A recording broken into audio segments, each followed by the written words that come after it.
Adalah untuk tampilan dari Eco Pro nya atau versi hematnya teman-teman ya. Kemudian kalau kita tekan comfort itu akan berubah dan kayak gini tampilannya teman-teman ya. Dan terakhir untuk yang mode sportnya kita buka lagi dan akan berubah seperti ini teman-teman.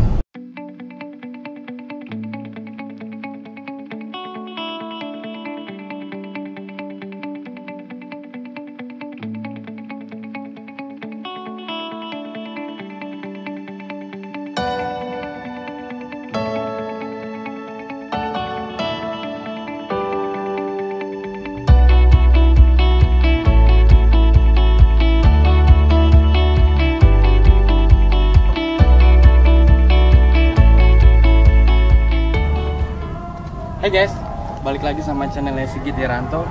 Kali ini dia lagi sibuk pada kesibukan lain dan gue pada kesempatan kali ini akan review tentang BMW 520i Luxury 2020. Kayak apa serunya? Stay tune ya. Jadi pada kesempatan kali ini gue sih nggak akan ribet-ribet yang ngejelasin karena mungkin seri ini udah banyak nih yang tahu kan, apalagi pecinta BMW. Tapi gue pengen review singkat aja sih kayak gimana sih sebetulnya 520i Luxury ini. Kalau dari depan selayaknya BMW ya teman-teman ya, nggak ada perubahan drastis, hanya memang dia ukuran grillnya lebih besar. Kemudian untuk katup dalam ini juga karena memang ada di seri yang Luxury ini, jadi ketika mesin nyala katupnya akan dibuka sendiri teman-teman. Logo juga tetap sama dengan logo timbul ya teman-teman ya. Kemudian untuk lips bawahnya juga ini tampilan standar ya, tapi udah kayak sport ya karena emang BMW kan terkenalnya gahar ya, beda dengan brand yang sebelahnya. Lihat dari lampu selalu identik ya teman-teman ya, ada ambience light di dalam headlampnya ya. Cuma memang ini sudah menggunakan yang LED projector, jadi konsumsi daya lampu juga nggak banyak atau wattnya kecil, tapi untuk sinarnya udah standar Eropa teman-teman. Nah ini kita sekarang ke sisi sebelah kanan ya teman-teman ya, dari mulai depan sampai belakang ya, lo pasti udah tahu lah teman-teman ya kalau emang BMW itu kayak gimana eye catching atau eye looknya gitu ya. Kalau di pelek mungkin standarnya ban ring besar ya teman-teman ya. Ini kalau nggak salah pakai ring 20 ya, dan 5 baut ya atau 5 kecepatan rally artinya. Kemudian saat ini banyak kebetulan pakai Pirelli teman-teman ya. Terus jadi kurang lebih bisa lihat sendiri lah penampakan dari sampingnya ya. Luxury-nya tersemat di sini teman-teman, dan di bawahnya ada kayak list yang chrome list gitu ya. Terus juga di jendelanya atau windowsnya ini ada aksen chrome gitu yang memang elegan parah sih kalau menurut gue ya teman-teman. Yang lagi di retake. Kemudian untuk mesin bahan bakar teman-teman, atau tankinya itu bisa diisi dari sebelah kanan.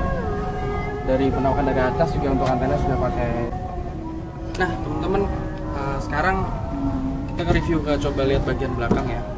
Jadi kayak biasa ya, kalau dari BMW kan ada 320, nah kalau ini 520i ya, yang Luxury tipenya.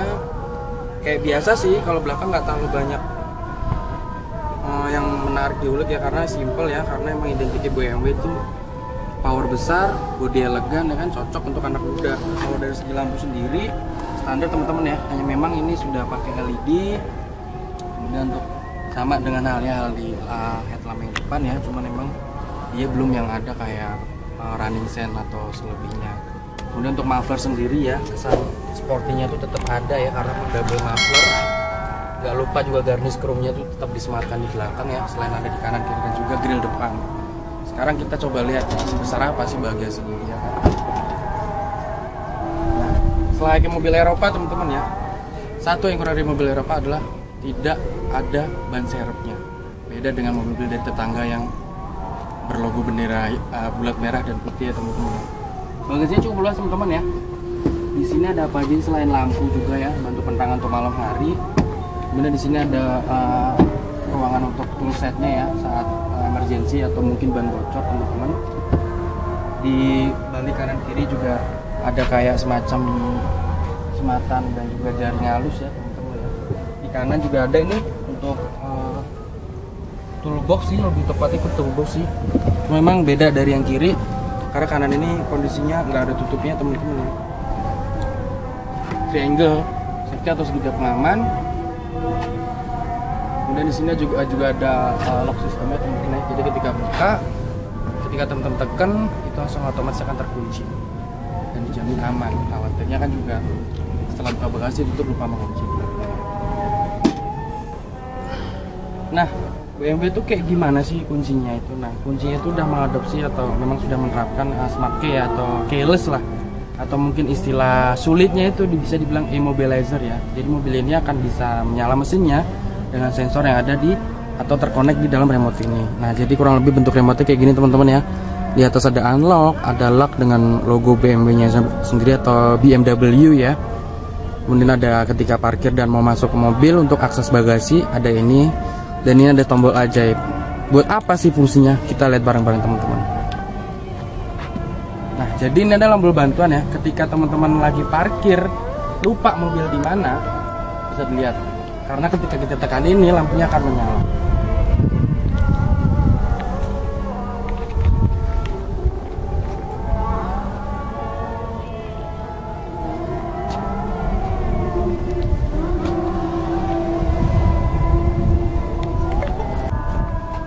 Oke, jadi kurang lebih itu ya review versi awam dari gue, teman dari Brother Sigit yang pada kesempatan hari ini harus mengisi jadwal syuting karena dia lagi ada kesibukan lain teman-teman. Jadi kita intip aja dalamnya kayak apa sih. Nah, di gagang pintunya sendiri teman-teman ya, itu sudah ada lampu ya, atau kayak semacam LED kecil yang disematkan di handle pintunya ini. Jadi ketika memang kita akan buka atau akses mobil, dia akan menyala. Kita lihat dalamnya.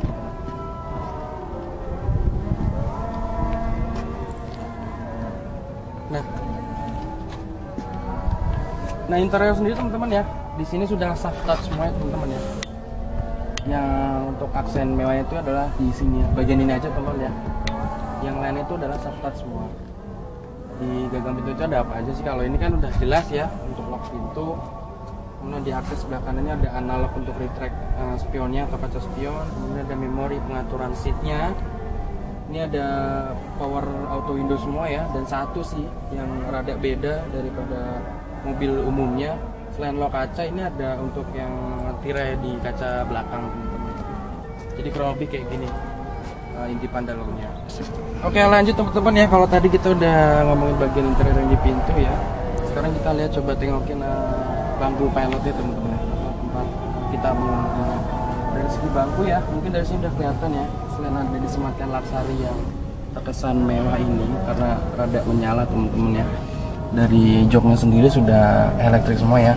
Ini ada untuk maju, mundur, ini untuk pinggir rebah, dan ini untuk posisi ketinggian dari sandaran paha ya teman-teman ya.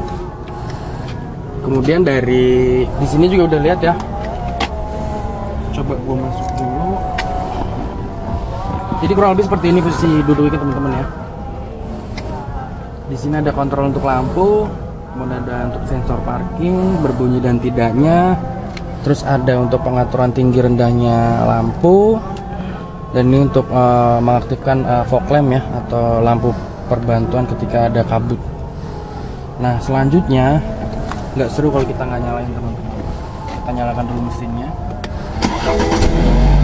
Nah, untuk 520 ini teman-teman ya, edisi tahun 2020 menggunakan mesin berkapasitas 2000 cc dengan roda penggerak depan atau rear wheel drive ya, dan juga transmisi matic. Kalau untuk interior dalamnya sih teman-teman ya, kurang lebih sama ya dengan tadi yang di bagian pintu ya. Semua dashboardnya sudah soft touch semua teman-teman, dan hanya ada kesan yang ini warna apa ya, bisa dibilang mirip melamin kali teman-teman ya, dan aksen mewah kayak gini. Untuk setir sendiri udah teleskopik ya teman-teman ya, jadi bisa ditinggikan, dimajukan, direndahkan, dan juga ditinggikan. Semuanya sudah elektrik teman-teman, jadi kita nggak perlu tarik tuas untuk unlock lagi, karena memang mobil Eropa mengesankan unsur kemewahan teman-teman.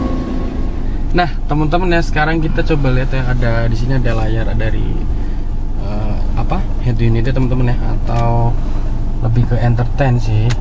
Jadi kayak di sini yang tadi kita lihat, di sini ada medianya, itu kita bisa connect Bluetooth, kemudian radio, ada fitur kedua itu adalah untuk navigation ya. Dan sini sudah terkonek dengan di mana mobil ini berada, atau kata lain tuh sudah terkoneksi ya dengan realnya maps yang sesuai dengan di mana mobil ini berada. Jadi saat ini kita coba buka, kita ada di daerah Kelapa Gading ya teman-teman ya.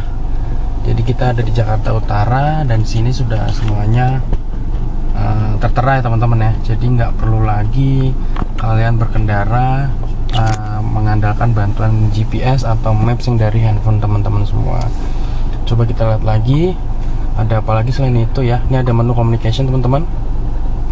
Jadi kalau teman-teman sambil berkendara kan nggak mungkin ya, karena dilarang juga berkendara sambil mengakses atau menggunakan handphone. Jadi teman-teman bisa koneksikan handphone kalian ke head unit dari BMW seri 5 ini teman-teman, untuk kemudian bisa diakses juga melalui layar ini yang lebih mudah sih tentunya. Lanjut teman-teman ke bagian bawah dari layarnya sendiri. Di sini ada kelihatan ya. Ini ada hazard, kemudian ada lower AC, start stop engine ada di sebelah kiri dari setirnya ini ya teman-teman ya. Dan juga AC-nya sudah menggunakan double din ya. Jadi kita lihat dulu teman-teman. Nah, lanjut ke bagian bawah. Di sini ada kayak semacam laci ya. Jadi ketika dibuka untuk charging handphone, kayaknya di mobil ini sih belum ada ya smart chargingnya. Jadi ketika naruh handphone langsung ngecas gitu kayaknya belum ada. Cuman dari sini juga menurut gua menarik juga sih, karena emang aksen mewahnya itu tetap ada ya teman-teman ya. Dari mulai buka tutup dari penyembahannya sendiri, dan di sini juga ada dua cup holder ya untuk naruh botol dan juga gelas mungkin, dan juga ada untuk slot charging handphone ya. Selain USB juga ada slot 3,5 voltnya sendiri. Kemudian lanjut lagi, tampilannya seperti ini kurang lebih teman-teman ya. Ini adalah tombol analog untuk akses media di MID-nya tersendiri. Itu ada bisa di sini ya, selain touchscreen ya. Kita coba lihat seperti yang teman-teman lihat ya. Jadi kurang lebih seperti ini, dan semuanya itu bisa dikendalikan dari sini tanpa kita menyentuh layar juga bisa teman-teman ya. Mulai dari status mobilnya sendiri bisa kita lihat, vehicle setting, ada lights-nya. Nah, terus di sini juga ada pengatur untuk ambience light yang ada di kabin depan ini teman-teman ya. Itu kita bisa rubah dari sini teman-teman. Kita coba lihat saat ini kalau ambience-nya itu terlihat ungu, kita bisa coba ganti. Sekarang menjadi hijau keputih-putihan teman-teman ya. Dan kalau ini adalah hijau full. Lanjut lagi, coba kita sekarang coba warna biru. Nah, jadi gunanya ambience ini adalah menambah tentunya kenyamanan ya, siapapun yang ada di dalamnya teman-teman. Kurang lebih seperti itu displaynya. Kita back lagi, ada apa lagi di sini untuk brightness atau keterangan layar ya teman-teman, bisa disetting juga. Kalau untuk extra lighting kita coba tengok.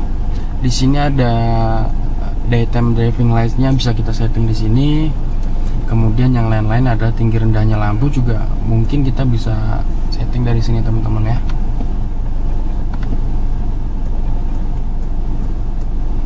Nah, oke. Mungkin kalau dari segi ya ini cukup ya teman-teman ya. Hanya sekilas saja. Kita coba pindah. Nah teman-teman, sekarang kita coba lihat ya, kalau untuk transmisi di BMW ini kayak gimana sih teman-teman ya. Apalagi kayak gue kan termasuk orang awam ya. Nah kita coba lihat sendiri, tengok teman-teman, di sini ada elektrik transmisi matic ya teman-teman ya.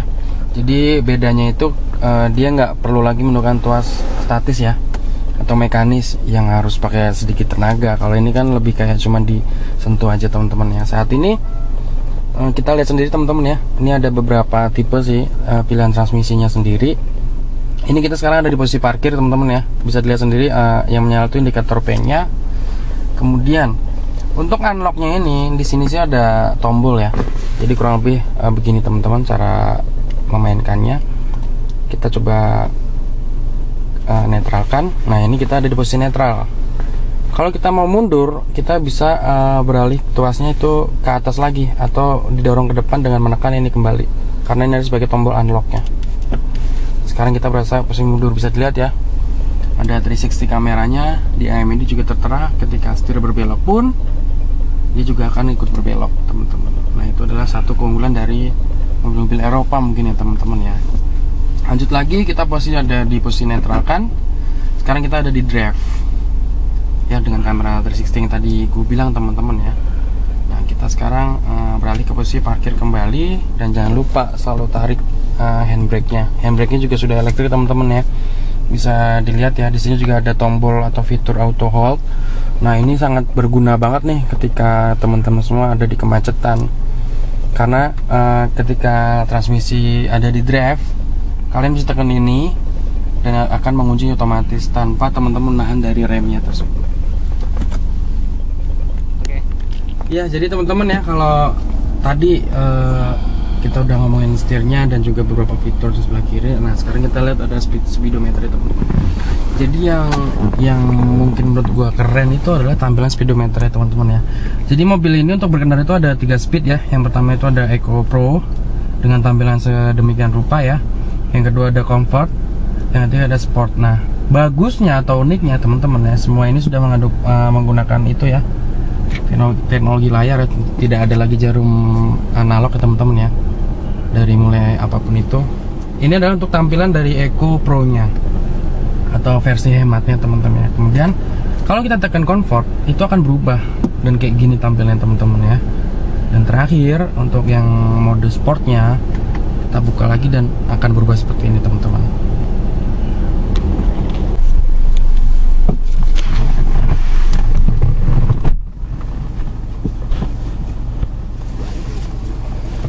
Sekarang kita cobain ya, teman-teman, jalan mobilnya.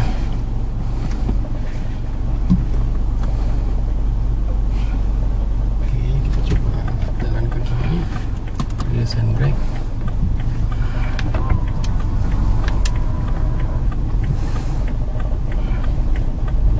Kalau buat gue sih nyaman nih, teman-teman ya. Oke, jadi gue nggak bisa review banyak-banyak, teman-teman ya. Kurang lebih segitu aja dari gue.